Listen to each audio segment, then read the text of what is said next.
Dakshinamurthy sir സംഗീതം കൊടുത്ത സ്വപ്നങ്ങൾ എന്ന് പറയുന്ന പാട്ട് നമുക്ക് സ്വപ്നങ്ങൾ സ്വപ്നങ്ങളെ നിങ്ങൾ സ്വർഗകുമാരികളല്ലോ, നിങ്ങളീ ഭൂമിയിൽ ഇല്ലായിരുന്നെങ്കിൽ നിശ്ചലം ശൂന്യമീ ലോകം. സ്വപ്നങ്ങൾ സ്വപ്നങ്ങളെ നിങ്ങൾ സ്വർഗകുമാരികളല്ലോ, ദൈവങ്ങളില്ല മനുഷ്യരില്ല പിന്നെ ജീവിത ചൈതന്യമില്ല, സൗന്ദര്യ സങ്കൽപ്പ ശില്പങ്ങളില്ല, സൗഗന്ധിക പൂക്കളില്ല. സ്വപ്നങ്ങൾ സ്വപ്നങ്ങളെ നിങ്ങൾ സ്വർഗകുമാരികളല്ലോ,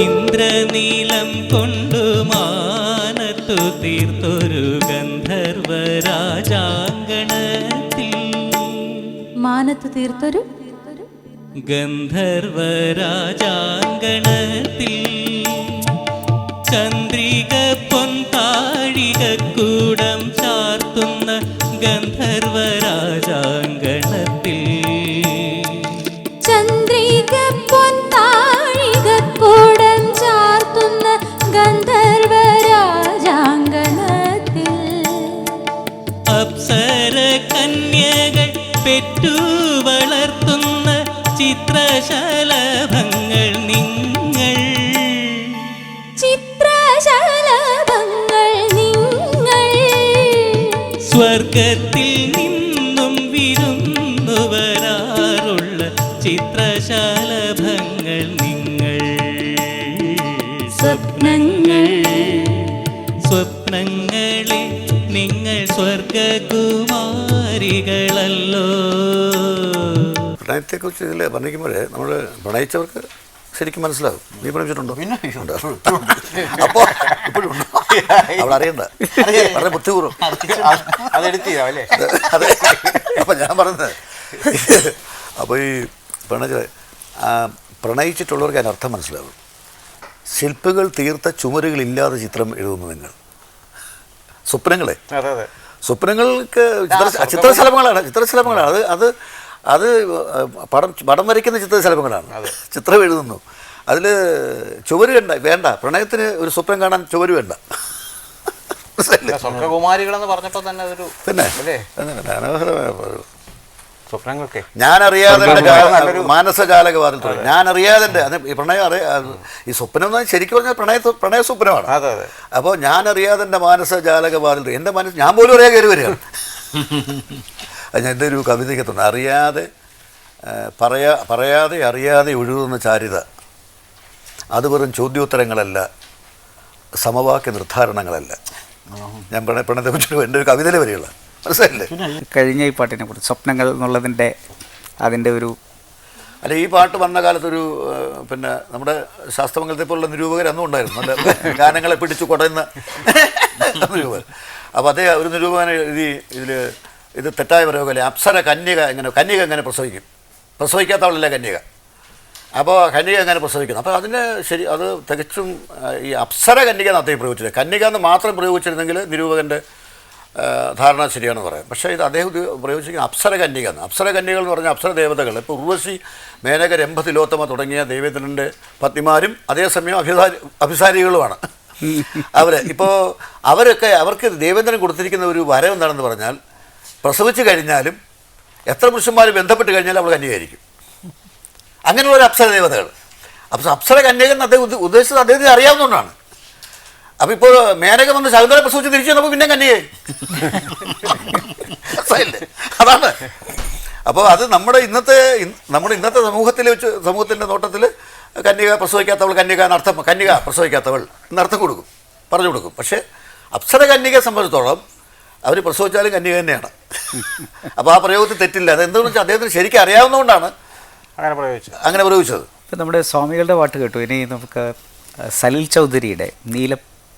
സലീൽ ചൗധരിയുടെ ഇപ്പം നമ്മുടെ ചെമ്മീനിൽ തന്നെ നമ്മുടെ കേരളത്തെ ആകെ മാറ്റി കംപ്ലീറ്റ് എന്താ ഒരു കോളിലൊക്കെ സൃഷ്ടിച്ച പാട്ടുകളല്ലേ ചെമ്മീനിലെ പാട്ടുകൾ.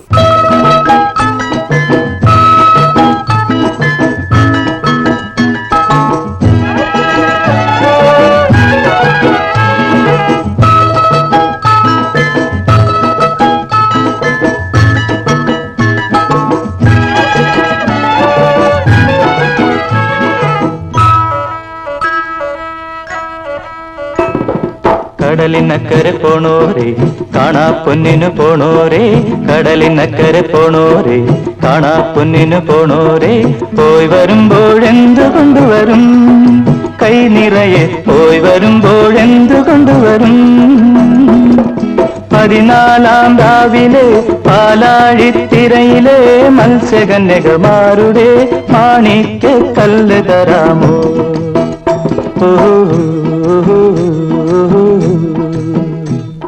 ശരിക്കും പറഞ്ഞാൽ മലയാള ചലച്ചിത്ര സംഗീതത്തിൽ ഒരു വലിയ മാറ്റമായിരുന്നല്ലോ അത്. താളവും അതെ, അതിൻ്റെ ബാക്ക്ഗ്രൗണ്ട് മ്യൂസിക്കും എല്ലാം തന്നെ ഭയങ്കര ചേഞ്ച് അല്ലായിരുന്നു. അപ്പോൾ അത് അദ്ദേഹത്തിൻ്റെ സലീൽ ചൗധരിയുള്ള ഒരുപാട് നല്ല പാട്ടുകൾ, ഒരുപാട് പാട്ടുകൾ. നീലപ്പൊന്മാനെ എന്നുള്ള പാട്ട്.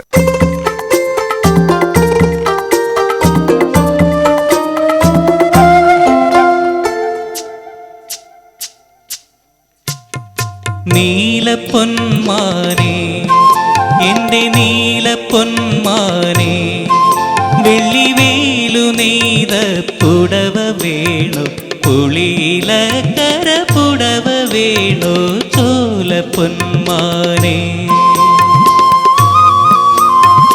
നീലപ്പൊന്മാനെ എൻ്റെ നീലപ്പൊന്മാനെ, വെള്ളിവേലു നെയ്ത പുടവ വേണു, പുളിയിലക്കര പുടവ വേണു, ചോലപ്പൊന്മാനെ.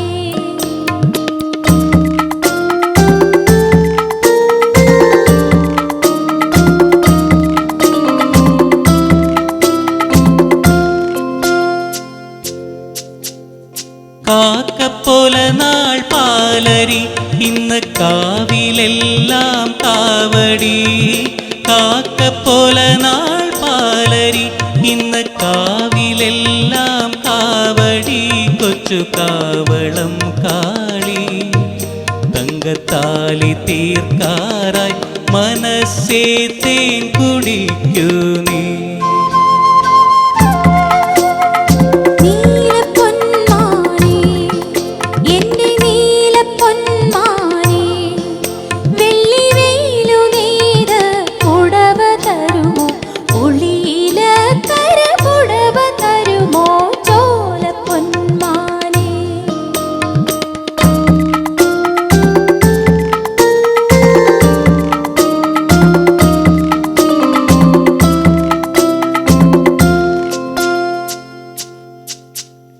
വീട്ടിലെത്താൻ നേരമായി, മുളം കൂട്ടിലെത്താൻ നേരമായി, വീട്ടിലെത്താൻ നേരമായി, മുളം കൂട്ടിലെത്താൻ നേരമായി, കൊച്ചു കന്നിപ്പൂവാലി തങ്കമാല കോർക്കാറായി മനസ്സേ തേൻ കുടിക്കൂ നീ.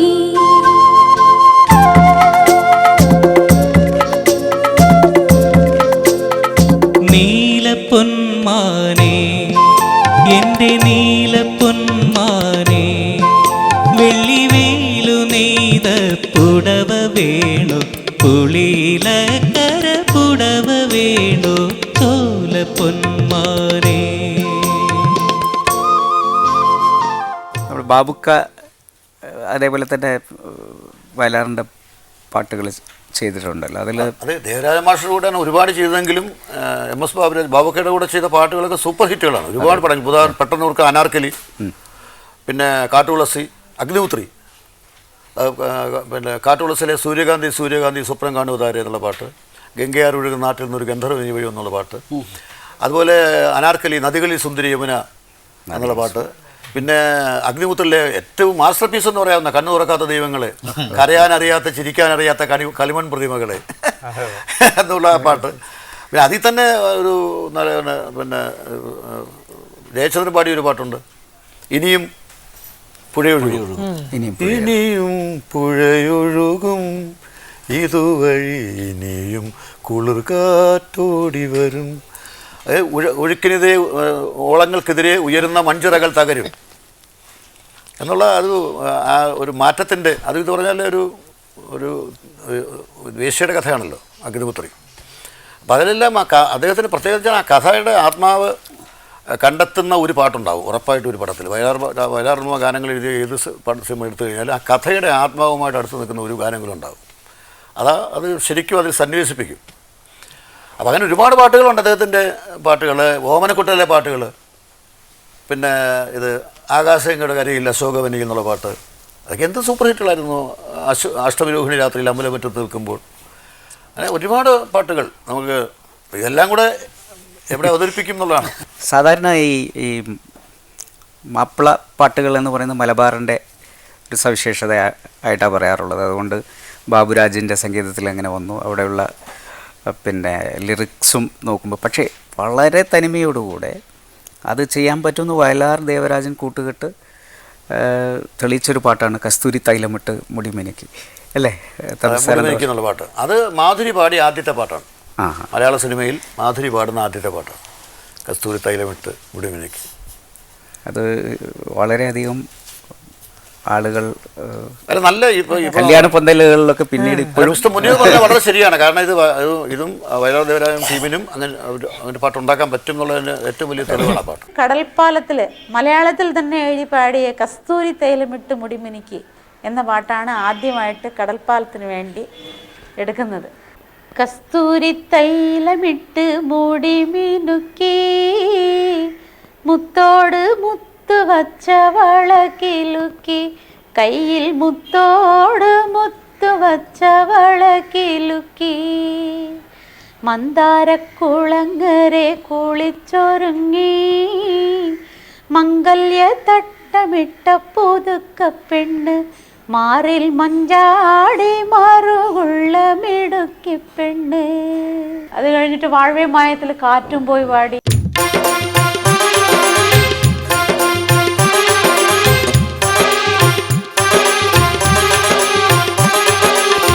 കസ്തൂരി തൈലമിട്ട് മുടി മിനുക്കി മുത്തോട് മുത്തു വച്ച വളകിലുക്കി കയ്യിൽ മുത്തോട് മുത്തു വച്ച വളകിലുക്കി മന്ദാരക്കുളങ്ങരെ കുളിച്ചൊരുങ്ങി മംഗല്യ തട്ടമിട്ട പുതുക്ക പെണ്ണ് മാറിൽ മഞ്ചാടി മറുകുള്ള മിടുക്കി പെണ്ണ്.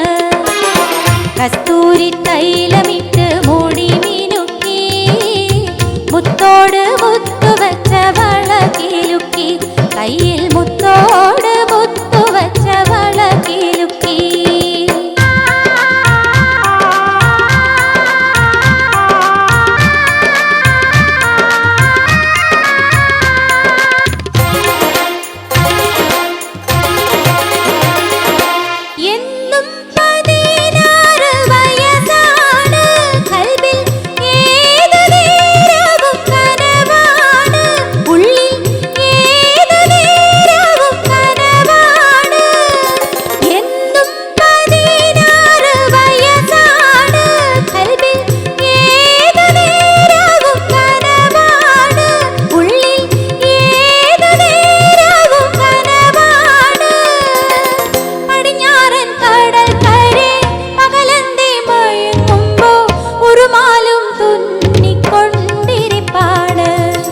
പുതുമുത്തമണിയിച്ചു പുളകങ്ങൾ പുതപ്പിച്ചു പുന്നാരം തരും ഒരു പുതുമാരൻ. പുതുമുത്തമണിയിച്ചു പുളകങ്ങൾ പുതപ്പിച്ചു പുന്നാരം തരും ഒരു പുതുമാരൻ. കസ്തൂരി തൈലമിട്ട് മുടി മിനുക്കി മുത്തോട് മുത്തു വച്ച വളകിലുക്കി കയ്യിൽ മുത്തോട് മുത്തു വച്ച വളകിലുക്കി മന്ദാരക്കുളങ്ങരെ കുളിച്ചൊരുങ്ങി മംഗല്യ തട്ടമിട്ട പുതുക്ക പെണ്ണ് മാറിൽ മഞ്ചാടി മറുകുള്ള മിടുക്കി പെണ്ണ്. കസ്തൂരി തൈലമിട്ട് മുടി മിനുക്കി മുത്തോട് മുത്തു വച്ച വളകിലുക്കി കയ്യിൽ മുത്തോ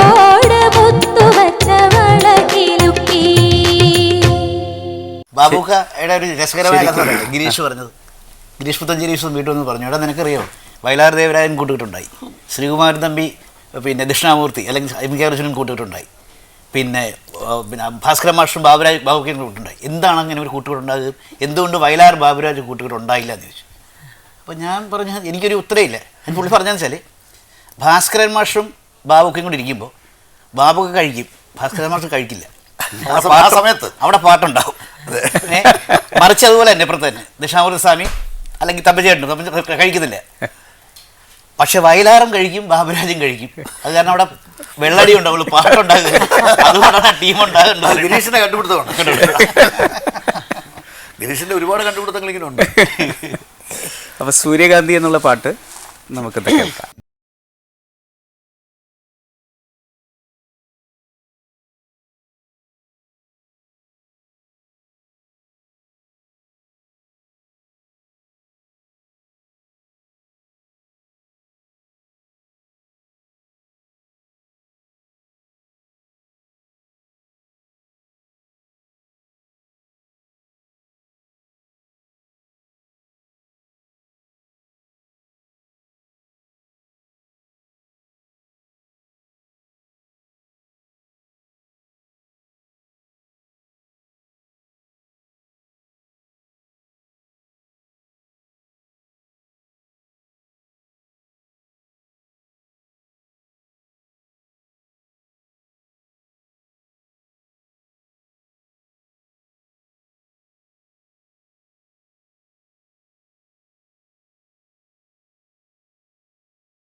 പിന്നീട് നമുക്ക് ഇനി ഈ സംഗീത സമാഗമം സമാപിക്കുന്നതിന് മുമ്പ് നമുക്കൊരു പാട്ട് കൂടി, നല്ലൊരു പാട്ടോടുകൂടി നമുക്ക് അവസാനിപ്പിക്കാം.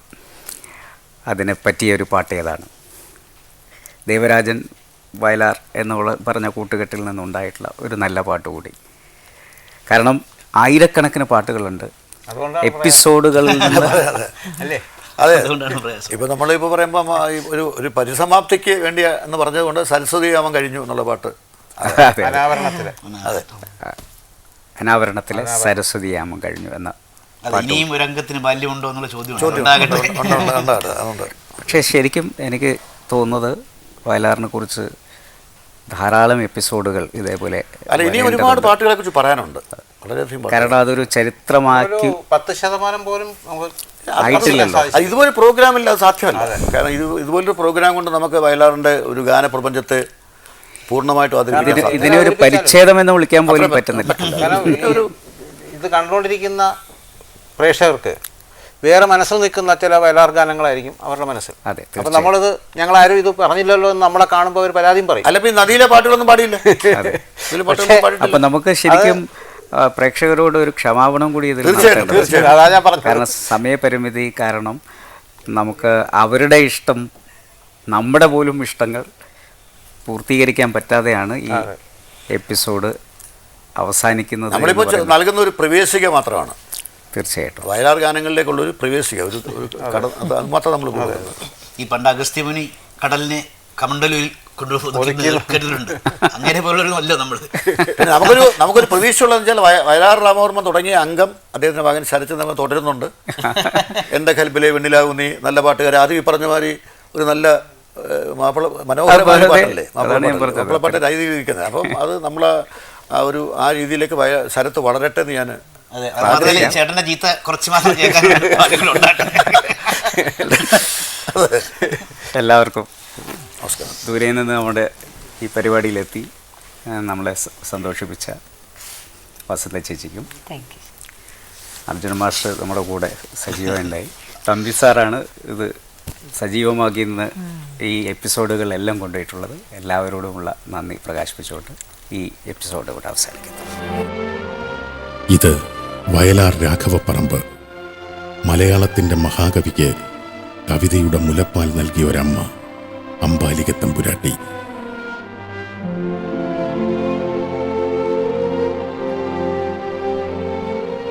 ഈ പൂമുഖത്തിരുന്നാണ് വയലാർ രാമവർമ്മ എന്ന കവിയച്ഛൻ കവിതയുടെ ഇന്ദ്രധനുസിന്റെ വർണ്ണഭംഗി ദർശിച്ചത്. ഇവിടിരുന്നപ്പോൾ കാവിയുടുപ്പുമായി കാറ്റുകൊള്ളാൻ വന്ന കർപ്പൂരമേഘങ്ങളെ കവി കണ്ടു.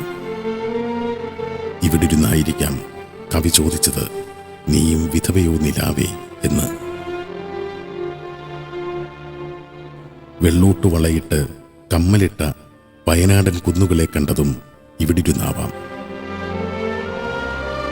ഓർമ്മയുടെ ഇടവഴികളിൽ തനിച്ചായപ്പോൾ ആലപ്പുഴ പോയി മടങ്ങി വരുമ്പോൾ അച്ഛൻ ഓറഞ്ച് കൊണ്ടു തരുന്നതോർത്തു. കവിതയുടെ ചന്ദ്രോത്സവങ്ങൾക്കിടയിൽ നിന്നും ചലച്ചിത്ര കവിതയുടെ ലോകത്തേക്കെത്തിയപ്പോൾ മലയാളിയുടെ കൈക്കുടുന്നയിൽ വിടർന്നത് വിപ്ലവത്തിൻ്റെ കുഴമണ്ണിൽ പിറന്ന വെടിയുപ്പിൻ്റെ ഗന്ധമുള്ള പാട്ടുകളായിരുന്നു.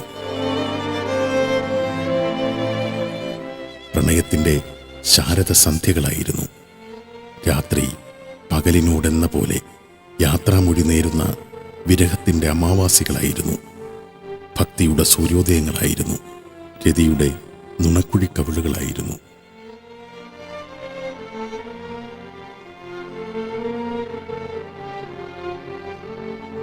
ഒടുവിൽ കവി പ്രഖ്യാപിച്ചു, വാളല്ലൻ സമരായുധമെന്ന്. പടവാളു വിറ്റ് മണിപ്പൊൻ വീണ വാങ്ങിയ മഹാകവി ഇങ്ങനെ കുറിച്ചു: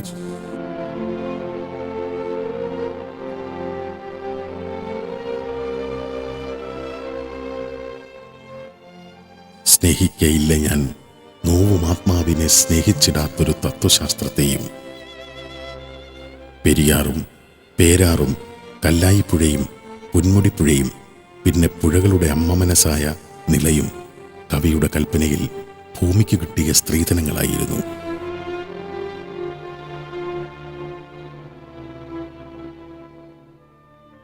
ഒടുവിൽ കവിതയുടെ സഹസ്രതലങ്ങൾ മലയാളിക്ക് നൽകി വയലാർ രാമവർമ്മ എന്ന അദ്ഭുത പ്രതിഭ യാത്രയായി.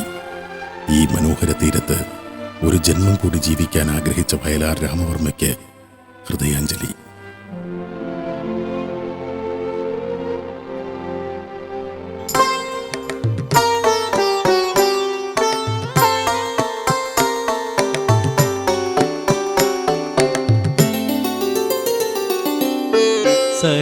സരസ്വതീയാമം കഴിഞ്ഞു, ഉഷസിൻ സഹസ്രതളങ്ങൾ വിരിഞ്ഞു.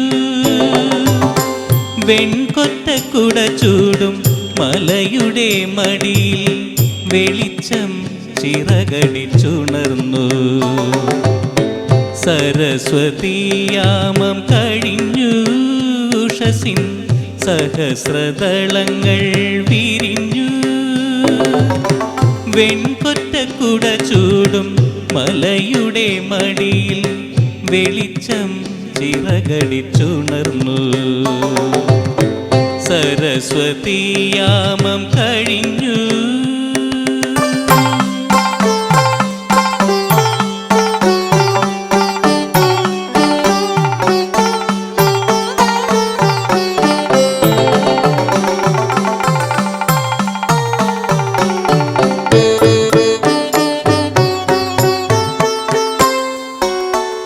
അഗ്നികിരീടം ചൂടി അശ്വാരൂഢനായി.